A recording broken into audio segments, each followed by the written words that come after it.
parents gave me up for adoption because I was a girl. Now after 10 years, they contacted me asking for money to pay for my brother's university. My story goes back to when I was 6 years old, or rather from the moment I was born. I am the third and youngest child of my parents. We weren't rich, but my parents earned enough to raise 3 children. We lived in a small town in an ancestral house, which saved us a lot of expenses. My grandparents had a farm that covered a significant part of our food needs. Mom was a truck driver and came home every 3 or 4 days. Dad worked as a waiter. My parents already had 2 sons when I was conceived. I was the unplanned child, and you already know how parents feel when an unplanned child appears. Obviously, I didn't know any of this as a child. But as I grew up, I started to understand these things little by little, and it wasn't pleasant to find out that I was unwanted. My parents wanted to get rid of me, but the doctor advised against it because it could have caused serious health problems for my dad. My parents, especially my dad, wanted a boy.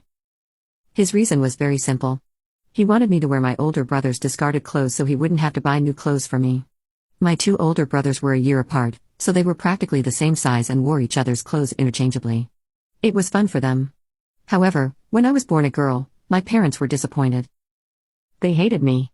They dressed me in boys' clothes and even sent me to school in my brother's discarded uniforms. It was very embarrassing for me as a girl. Even though I was very young at the time, I still have a vague memory of how I was bullied for wearing a boy's uniform and having short hair. If I complained, all I got was a beating from my dad. I grew up hearing nothing but abuse and harsh words from my parents, most of which I didn't understand back then. And when I did understand them, I hated my parents. Mom was better than my dad, but he was absent most of the time and was unpredictable in his behavior. Some days, I thought he was neutral between the 3 of us, and other days, he behaved as badly as my dad, if not worse. I won't say I was a saint. I rebelled when I started to understand their prejudice towards me.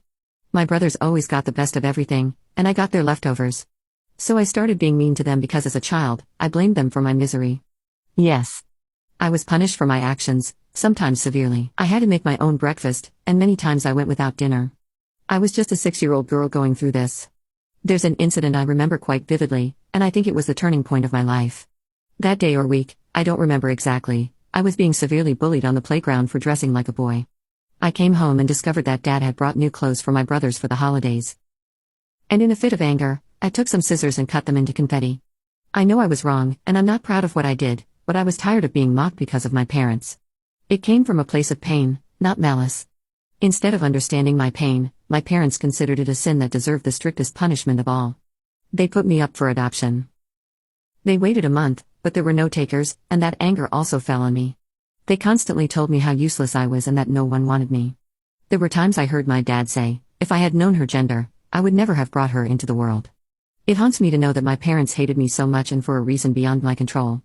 After a while, when there was no response to my adoption, they started talking about it with their friends and family. Mom knew someone in the neighboring town who ran a food truck with her husband.